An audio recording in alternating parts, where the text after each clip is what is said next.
बिस्मिल्लाहिर्रहमानिर्रहीम। Dear students, अस्सलाम वालेकुम। आज का जो हमारा टॉपिक है 9th केमिस्ट्री के चैप्टर नंबर 3 का लेक्चर नंबर 1 होगा, about the periodic table. Chemistry में जो सबसे मेन हमारा टॉपिक होता है एलिमेंट्स से रिलेटेड है।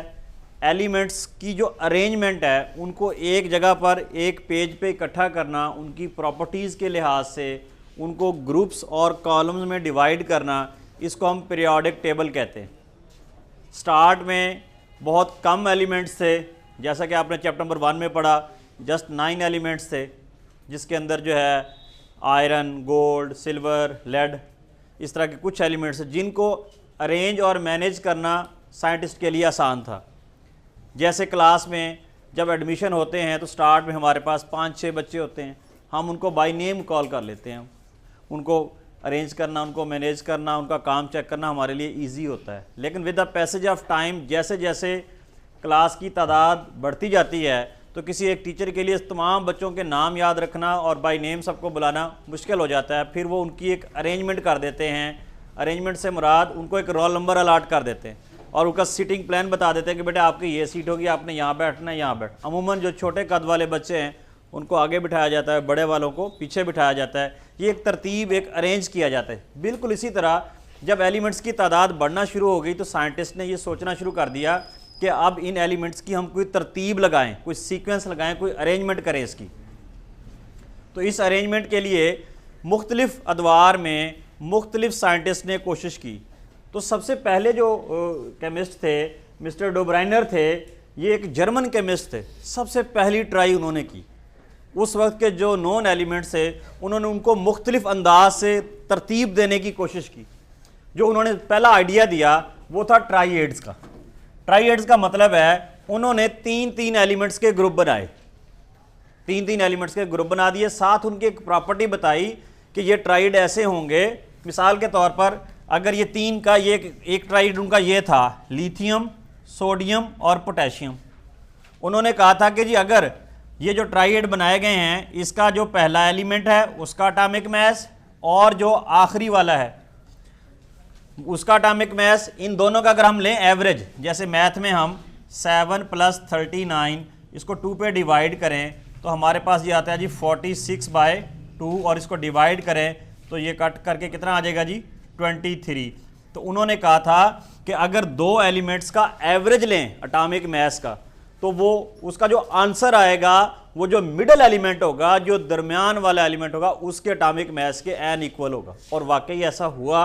अगर हम ये लिथियम, सोडियम और पोटेशियम में देखें, लिथियम का एटॉमिक मास 7, पोटेशियम का 39। सपोज हम इसको अभी डिलीट कर देते हैं, इन दोनों का हम यहाँ एवरेज ले रहे हैं, 7 + 39 डिवाइड बाय 2 तो 46, उसको 2 पे डिवाइड किया तो 23 आया।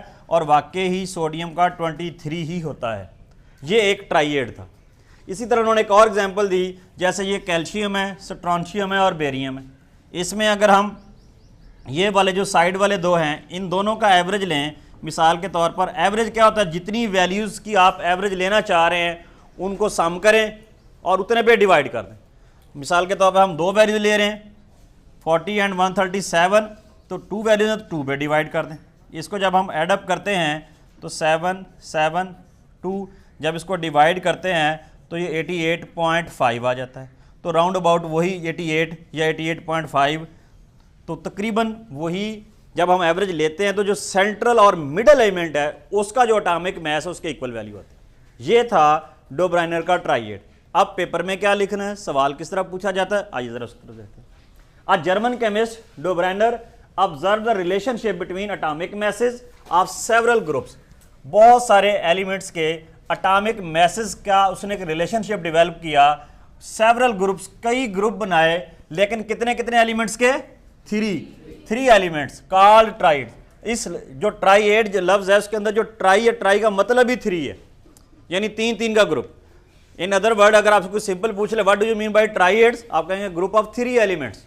फिर आगे उसकी प्रॉपर्टी है कि जी वो उन दोनों का अगर हम सामने यानी मैस उन 2 एलिमेंट्स का अगर हम एवरेज लें तो वो 3rd के इक्वल होगा।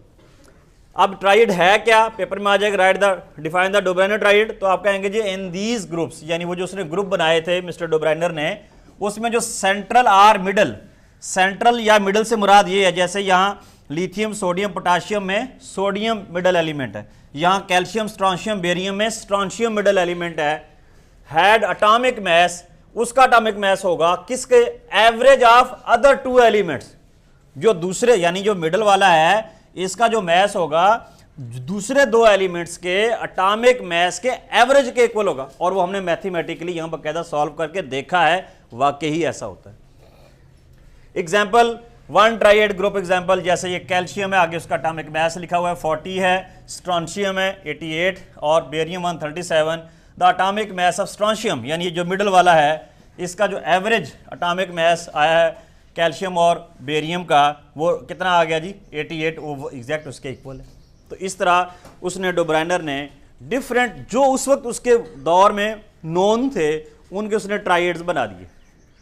लेकिन with the passage of time elements की तादाद बढ़ती गई, नई नई डिस्कवरीज होती रही, नए एलिमेंट्स जो है डिस्कवर होते गए। तो अब बाद में आने वाले साइंटिस्ट ने उसी तरह ट्राइएड्स को अरेंज करने की कोशिश की, लेकिन वो बाकी एलिमेंट्स के ऊपर उसका ये फार्मूला फिट ना हुआ, जिसकी वजह से जो डोब्राइनर के ट्राइएड्स हैं वो फेल हो गए। साइंस में जब कोई थ्योरी बनाई जाती है या कोई नज़रिया बनाया जाता है तो वो यूनिवर्सल होता है, वो पूरी चीज़ों के ऊपर अप्लाई होता है। अगर पीरियोडिक टेबल के मतलब होगा तो सारे एलिमेंट्स उसको फॉलो करेंगे, ये नहीं है कि चांद एक पे वो हो जाए चांद एक पे ना हो। तो फिर ये फेल हो गया। सम टाइम एग्जाम में ये अलहदा से शॉर्ट क्वेश्चन आ जाता है, right the causes of failure of Dobereiner triads, कि डोब्राइनर ट्राइएड्स क्यों फेल हो गए, क्यों नाकाम हो गए, इसकी क्या वजह थी, क्या रीज़न थी। तो हम लिखेंगे only a few elements could be arranged in this way. Döbereiner के उस फार्मूले के तहत चंद एलिमेंट्स के ट्राइएड्स बन सके। This classification did not gate wide acceptance, इसको कोई बहुत ज़्यादा पजीराई एक्सेप्टेंस नहीं मिली, जिसकी वजह से ये रिजेक्ट हो गया।